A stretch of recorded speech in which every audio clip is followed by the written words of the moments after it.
जय हिंद, नमस्कार, जोहार साथियों। मैं बादल स्वागत करता हूं आपका अपने YouTube चैनल पर। जेएसएससी सीजीएल की जो परीक्षा है ना, वो एक प्रकार से राज्य सरकार के लिए आयोजन में नाक में दम कर दिया है। इतनी बड़ी परीक्षा, इतना बड़ा आयोजन, और इसको लेकर जो है सरकार में एकदम से अस्त व्यस्त हो गए हैं लोग। इस नोटिस में मैं नहीं कर रहा हूं, इस नोटिस में जेएसएससी खुद कर रहा है। जरा देखिए क्या जारी किया गया है नोटिस में, आपको जानना जरूरी है। और चैनल पर अगर नया है तो मेरा निवेदन है कि केवल व्यूअर ना रहे, सब्सक्राइबर भी बन जाएं। ठीक है, चलिए देखते हैं क्या है इसमें। विज्ञापन संख्या देखिए, ये दिया गया है जेएसएससी सामान्य झारखंड सामान्य स्नातक योग्यताधारी संयुक्त प्रतियोगिता परीक्षा अभी अभी की जारी की गई नोटिस है, ध्यान दीजिएगा, है ना। क्या किया गया कि झारखंड कर्मचारी चयन आयोग के तत्वाधान में झारखंड सामान्य स्नातक योग्यताधारी संयुक्त प्रतियोगिता परीक्षा 2023 दिनांक 28/1/2024 रविवार एवं 4/2/2024 रविवार को 3 पालियों में राज्य के सभी जिलों में आयोजित की जा रही है। ठीक है, इतना तो हम लोग जानते हैं। अब दिक्कत कहां हो रही है जरा देखिएगा। इसमें कह रहा है कि झारखंड सामान्य स्नातक योग्यताधारी संयुक्त प्रतियोगिता परीक्षा करीब 10 वर्षों के अंतराल में, देखिए 10 वर्षों के अंतराल में, ध्यान दीजिएगा, ये कह रहा है कि 10 वर्षों के अंतराल में उपरांत आयोजित की जा रही है, जिसमें 6.5 लाख अभ्यर्थीगण सम्मिलित होने जा रहे हैं।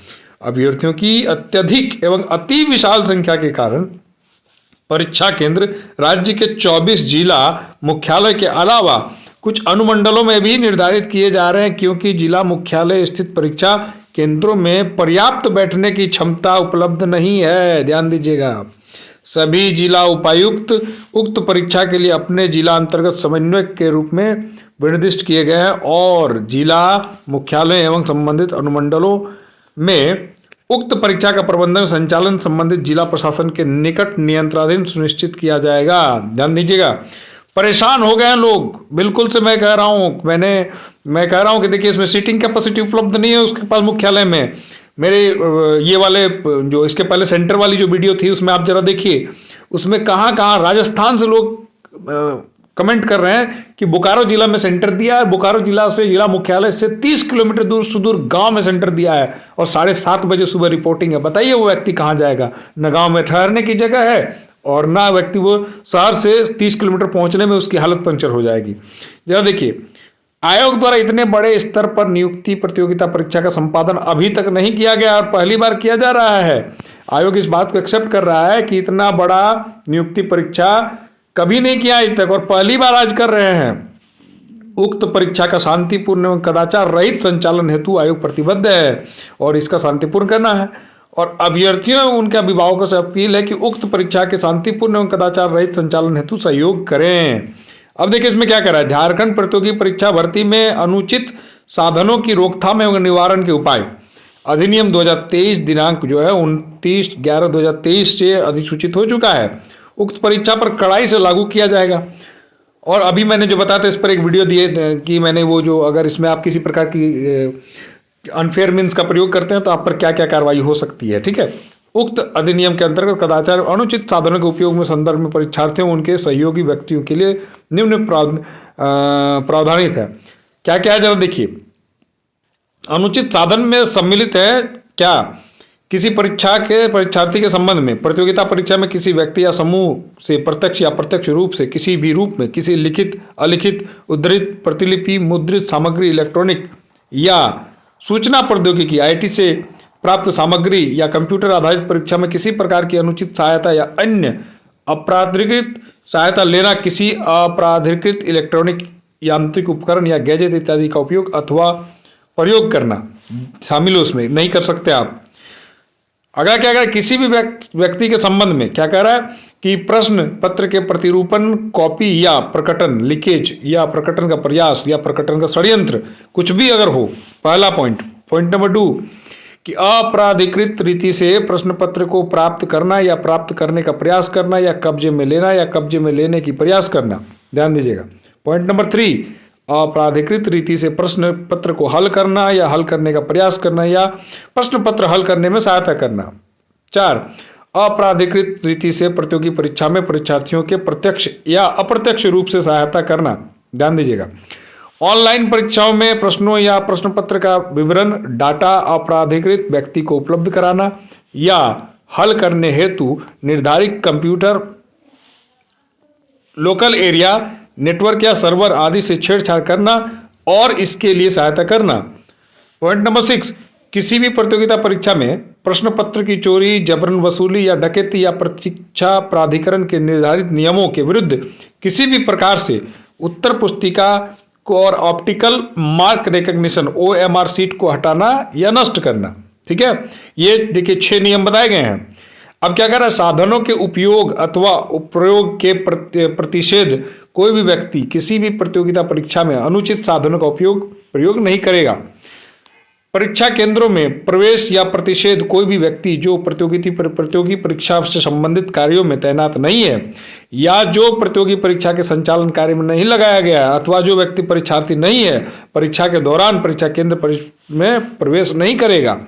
अगला देखिए, परीक्षा केंद्र के अनुचित साधनों उपकरणों को ले जाने का प्रतिषेध कोई भी व्यक्ति या परीक्षक या परीक्षा में लगा अन्य कोई व्यक्ति परीक्षा केंद्र पर किसी भी प्रकार के अनुचित साधनों का प्रयोग नहीं करेगा और परीक्षा केंद्र पर किसी भी प्रकार के इलेक्ट्रॉनिक उपकरण, मोबाइल फोन, ब्लूटूथ डिवाइस, घड़ी, कैलकुलेटर, पेज, चिप, कंप्यूटर को प्रभावित करने वाला कोई उपकरण ले जाना पूर्ण निषिद्ध होगा। मतलब घड़ी नहीं ले जा सकते, ध्यान दीजिएगा। अगला पॉइंट क्या है, परीक्षाओं से संबंधित प्रश्न पत्रों एवं उत्तर पत्रकों के संबंध में झूठी, भ्रामक एवं परीक्षा के बारे में परीक्षाओं से संबंधित प्रश्न पत्रों एवं उत्तर पत्रों के संबंध में झूठी, भ्रामक एवं मिथ्या सूचना देने तथा शिकायतों को प्रसारित एवं प्रकाशित करने वाले प्रबंध तंत्र, संस्था, व्यक्ति अपराध को दोषी समझा जाएगा। ठीक है, और स्वयं के विरुद्ध अभियोग मुकदमा चले जाने के लिए उत्तरदायी होगा तथा तदनुसार दंडित किया जाएगा। देखिए, अगर कोई ये अफवाह फैलाता है कि परीक्षा में ये लीक हो गया है, परीक्षा में ये हो गया, परीक्षा के संबंधित अगर किसी प्रकार का कोई व्यक्ति भ्रामक में झूठा जानकारी देता है तो उस व्यक्ति को क्या किया, दोषी समझा जाएगा, उस विरुद्ध कार्रवाई होगी। यदि कोई परीक्षार्थी प्रतियोगिता परीक्षा ऑनलाइन ऑफलाइन में स्वयं नकल करते हुए या किसी अन्य परीक्षार्थी को नकल कराते हुए धारा 2(1) के अधीन यथा परिभाषित अनुचित साधनों में संलिप्त पाया जाता है तो वह कारावास से जिसकी अवधि 3 वर्ष की होगी ऐसे जुर्माने से जो 5 लाख रुपए से कम नहीं होगा दंडित होगा तथा जुर्माने के भुगतान में चूक करने पर ऐसे परीक्षार्थी 9 माह की अतिरिक्त अवधि पे कारावास से दंडित होंगे। अगला देखिए, कोई परीक्षार्थी जिसे इस अधिनियम के उपबंधों के अधीन किसी अपराध के लिए अभियोजित किया जाता है तो ऐसे अभियोजन पर परीक्षार्थी को आरोप पत्र दाखिल होने की तिथि से 5 वर्ष की कालावधि तथा दोष सिद्ध ठहराए जाने पर 10 वर्ष की कालावधि के लिए परीक्षा प्राधिकरण द्वारा आयोजित की जाने वाली समस्त प्रतियोगी परीक्षाओं में प्रतिभागी बैठने से वंचित डिबार कर दिया जाएगा। परंतु यदि परीक्षार्थी जिसे यह अधिनियम के उपबंधों के अधीन किसी अपराध के लिए पुनः अभियोजित किया जाता है तो ऐसे अभियोजन पर परीक्षार्थी को आरोप पत्र दाखिल होने की तिथि से 5 से 10 वर्ष की काल अवधि से दोष सिद्धि ठहराए जाने पर आजीवन काल अवधि के लिए परीक्षा प्राधिकरण आयोजित करने वाली समस्त प्रतियोगिता परीक्षा में बैठने से वंचित कर दिया जाएगा। अगला देखिए 16 का 2, यदि किसी मजिस्ट्रेट को यह विश्वास करने का कारण हो कि किसी व्यक्ति के कब्जे में कोई संपत्ति चाहे वो चल अचल किसी व्यक्ति के द्वारा अधिनियम के अधीन विचाराधीन किसी अपराध कार्य से परिणाम स्वरूप अर्जित की गई है तो वह ऐसी संपत्ति को कुर्क करने का आदेश दे सकता है। अब क्या करना है कि दंड प्रक्रिया संहिता 1973 देखिए 1974 में किसी बात के होते हुए भी अधिनियम के अधीन विनिर्दिष्ट समस्त अपराध संज्ञेय और गैर जमानतीय गैर समनीय होंगे और अभ्यर्थियों एवं उनके अभिभावकों से अपील है कि सुनिश्चित करें कि उनके द्वारा उपरोक्त अधिनियम के उक्त प्रावधानों को उल्लंघन कदापि ना हो जिससे कि उक्त अधिनियम के कठोर दंडात्मक प्रावधानों के अंतर्गत उन्हें दंड के भागी ना होना पड़े। तो देखिए अभी देखा हमने कि आयोग ने खुद जो एक्सेप्ट किया है कि इतने बड़े स्केल पर हमने आयोजित परीक्षा नहीं लिया है। देखिए इतने बड़े स्तर पर नियुक्ति प्रतियोगिता परीक्षा का संपादन अभी तक नहीं किया गया, पहली बार किया जा रहा है। इसलिए देखिए इसके बाद साथ में उन्होंने कहा कि वो कदाचार मुक्त में सहयोग करे। साथ ही क्या बोला जा रहा है कि देखिए संख्या परीक्षा की जो बताई जा रही थी, देखिए 6.5 लाख लोग हैं, ध्यान दीजिएगा।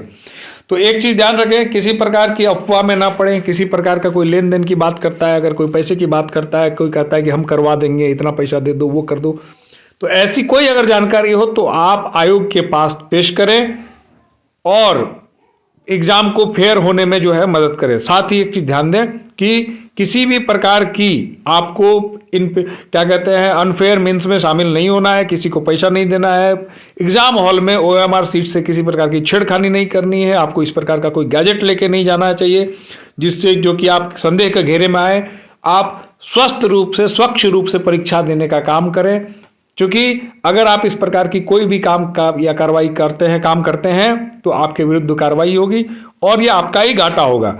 इसलिए आपका ये एक नागरिक होने के नाते भी ये दायित्व बनता है कि किसी प्रकार के अफवाह से बचें, किसी प्रकार का अफवाह ना फैलने दें, ना आप फैलाएं। और परीक्षा अगर अच्छे तरीके से हो जाती है, चूंकि इतने वर्षों के अंतराल के बाद हो रही है, तो आपका सौभाग्य होगा, आप इसमें सेलेक्ट होंगे तो आपका भविष्य उज्जवल होगा। इसलिए एक जिम्मेदार नागरिक के तहत भी अगर आपको इस पे किसी प्रकार की कोई भी उपरोक्त जिस प्रकार से इस अंक में दिया गया कोई जानकारी मिले तो आयोग को आप सूचित करें। परीक्षा हॉल हो, बाहर हो, कहीं भी किसी प्रकार की अनियमितता अगर आपको दिखती है तो उस अनियमितता के खिलाफ जो है आप आवाज बुलंद करें और सूचित करें आयोग को संवैधानिक तरीके से, ताकि परीक्षा में जो है उलटफेर होने से, किसी प्रकार का गड़बड़ होने से बचा जा सके। ठीक है, मैं आशा करता हूं कि आप पढ़ रहे होंगे। ये सारी देखिए जो भी गाइडलाइन जारी की आपके छात्र हित में जारी किए जा रहे हैं सरकार के द्वारा, आप सहयोगात्मक रवैया अपनाते हुए परीक्षा में अपीयर होंगे और आप अपना भविष्य भी उज्जवल करेंगे। आशा करते हैं ये जानकारी आपके लिए अच्छी थी और ये जानना आपको बहुत ज़रूरी था। मिलते हैं अगले वीडियो में। जय हिंद, धन्यवाद।